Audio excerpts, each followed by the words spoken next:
Hello दोस्तों। ए फितूर तेरा एक ऐसी कहानी जिसमें प्यार है, रिश्ते हैं और ऐसे किरदार है जिन्हें समझने के लिए वो सिर्फ उन्हें देखना काफ़ी नहीं बल्कि उनकी भावनाओं को महसूस करना पड़ता है। और इसी कहानी में जीत के किरदार के साथ दर्शकों के सामने आए हैं अभिनेता ईशान धवन। ए फितूर तेरा में ईशान के साथ देवचंद्रिमा सिंह रॉय मुख्य भूमिका में है।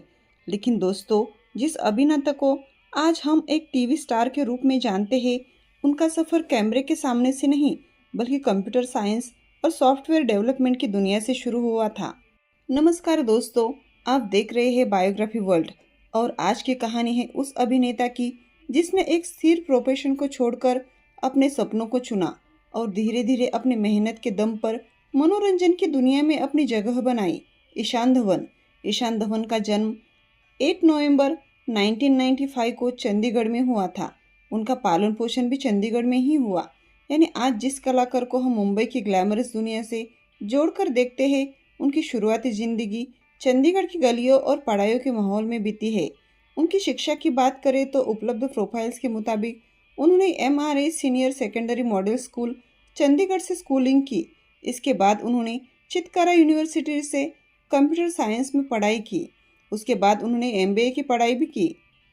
और यही ईशान की कहानी बाकी कलाकारों से थोड़ी अलग हो जाती है, क्योंकि पढ़ाई पूरी करने के बाद उन्होंने सीधे एक्टिंग स्कूल का रुख नहीं किया। उन्होंने सॉफ्टवेयर डेवलपमेंट में नौकरी की। यानी उनका शुरुआती प्रोफेशन कैमरा, सेट और स्क्रिप्ट नहीं बल्कि कंप्यूटर और टेक्नोलॉजी से जुड़ा हुआ था। लेकिन जनवरी 2019 में उन्होंने ये नौकरी छोड़ दी। लेकिन मुंबई में उनका सफ़र सिर्फ एक नौकरी छोड़ने से आसान नहीं हो गया था। उन्हें ऑडिशन देने पड़े, खुद को कैमरे के सामने साबित करना पड़ा और लगातार नए अवसरों का इंतजार करना पड़ा। उपलब्ध प्रोफाइल्स के अनुसार मुंबई में एक टीवी कमर्शियल के ऑडिशंस में चयन के बाद उन्हें अपने पहले कमर्शियल के लिए लगभग 15,000 रुपये मिले थे। यह रकम भले आज छोटी लगे, लेकिन किसी नए कलाकार के लिए ये पहला मौका अपने आप में ही बहुत बड़ा होता है। ईशान ने मॉडलिंग और विज्ञापनों से कैमरे के सामने अपना अनुभव बढ़ाया और धीरे धीरे एक्टिंग की तरफ बढ़ते चले गए। साल 2020 में उन्हें वेब सीरीज बेबाकी में हमीद अलकाजी की भूमिका निभाने का मौका मिला। ये उनके अभिनय करियर की शुरुआती महत्वपूर्ण उपलब्धियों में से एक थी। इसके बाद आया साल 2021, जब ईशान ने टेलीविज़न की दुनिया में कदम रखा।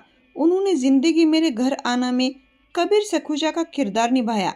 ये शो उनके टीवी करियर का एक महत्वपूर्ण पड़ाव बना और उन्हें दर्शकों के बीच पहचान मिलने लगी।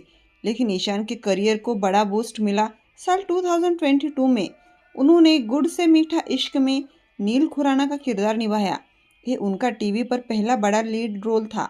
नील का किरदार एक लाइव, लवली और एडवेंचरियस पर्सनैलिटी वाला था और इस भूमिका के लिए ईशान ने ट्रैकिंग एक्सपीरियंस भी लिया था ताकि किरदार के आउटडोर पर्सनैलिटी को बेहतर तरीके से समझ सके।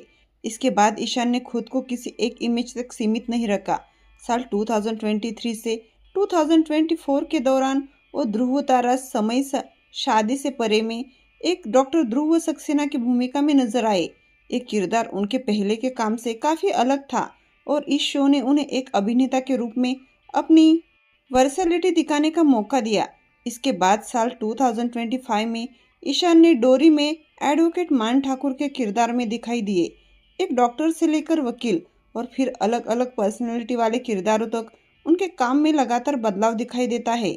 और अब बात करते हैं उनके मौजूदा प्रोजेक्ट की। साल 2026 में ईशान धवन ने ए फितूर तेरा में जीत के किरदार में नजर आ रहे हैं। इस शो में उनकी जोड़ी देवचंद्रिमा सिंह राय के साथ है। इस शो को एक नई लव स्टोरी के रूप में ही पेश किया गया है। जीत का किरदार ईशान के लिए इसलिए भी खास है क्योंकि इसमें सिर्फ रोमांस नहीं बल्कि पर्सनैलिटी के अलग अलग लेयर्स दिखाई देती है। यही वजह है कि यह भूमिका उनके अब तक के करियर में एक नया रंग जोड़ती है। अब ईशान के लुक्स और पर्सनैलिटी की बात करें तो उनकी हाइट 6 फीट 0.5 इंच यानी लगभग 1.84 मीटर दी गई है और उनकी आँखों का रंग ब्राउन या डार्क ब्राउन बताया जाता है और बालों का रंग भी ब्राउन ही बताया जाता है। ईशान की फिटनेस को लेकर भी काफ़ी सीरियस बताए जाते हैं। उपलब्ध प्रोफाइल्स के अनुसार उन्हें ट्रैवलिंग पसंद है और फिटनेस एंथुसियास्ट भी है। उन्हें किताबें पढ़ने और अलग अलग जगहों को एक्सप्लोर करने में भी रुचि बताई गई है। अब आते हैं उनकी फैमिली पर। सार्वजनिक रूप से उपलब्ध जानकारी के अनुसार ईशान के परिवार में उनके माता पिता और एक छोटी बहन है, लेकिन उनके माता पिता और बहन के नाम इंटरनेट पर मौजूद नहीं है। मीडिया रिपोर्ट्स के मुताबिक ईशान के नाम के साथ मेघा भट्टाचार्य का नाम जोड़ा गया है। कुछ रिपोर्ट्स में उन्हें ईशान की गर्लफ्रेंड ही बताया गया है। हालांकि दोनों ने अपने रिश्ते को लेकर कोई विस्तृत आधिकारिक जानकारी सार्वजनिक नहीं की। अब बात करते हैं उनकी कमाई और फीस की। कोई आधिकारिक आंकड़ा सार्वजनिक नहीं है, लेकिन उनकी शुरुआती टीवी दौर की फीस लगभग वो प्रति एपिसोड 45,000 चार्ज करते थे। ईशान धवन की कहानी में सबसे खूबसूरत बात यह है कि उनका रास्ता सीधा नहीं था। एक तरफ कंप्यूटर साइंस की पढ़ाई, फिर सॉफ्टवेयर डेवलपमेंट की नौकरी, उसके बाद मॉडलिंग और कमर्शियल, फिर बेबाकी जिंदगी, मेरे घर आना, गुड़ से मीठा इश्क, ध्रुव तारा, डोरी और अब ए फितूर तेरा। हर प्रोजेक्ट ने उनके करियर में एक नया अध्याय जोड़ा और हर किरदार ने उन्हें एक अलग अभिनेता के रूप में सामने आने का मौका दिया। शायद ईशान धवन की यात्रा हमें यही बताती है कि जिंदगी में शुरुआत कहाँ से हुई ये हमेशा महत्वपूर्ण नहीं होता। महत्वपूर्ण ये है कि अपने लिए आप चुने हुए रास्ते पर कितनी ईमानदारी से चलते हैं। एक सॉफ्टवेयर डेवलपर से लेकर आज टेलीविजन के लीड एक्टर तक पहुंचना सिर्फ करियर चेंजेस नहीं था, बल्कि उस यह फैसले की कहानी थी जिसमें ईशान ने सुरक्षित रास्ते के बजाय अपने पैशन को चुना। और अब जीत के किरदार में वो एक बार फिर दर्शकों के सामने हैं। आगे उनका करियर किस ऊंचाई तक जाता है ये आने वाला वक्त बताएगा, लेकिन अब तक का सफर ये जरूर साबित करता है कि ईशान धवन खुद को ही की इमेज में कैद रखने वाले कलाकार नहीं है। अब आपसे सवाल, आपको ईशान धवन का कौन सा किरदार सबसे ज्यादा पसंद आया? कबीर सखुजा, नील खुराना, डॉक्टर ध्रुव सक्सेना या मान ठाकुर, या फिर ए फितूर तेरा के जीत? कमेंट बॉक्स में अपने पसंदीदा किरदार का नाम जरूर लिखिए। और अगर आप ईशान धवन को आगे भी ऐसे अलग अलग और दमदार किरदारों में देखना चाहते हैं तो कमेंट में लिखिए ऑल द बेस्ट ईशान।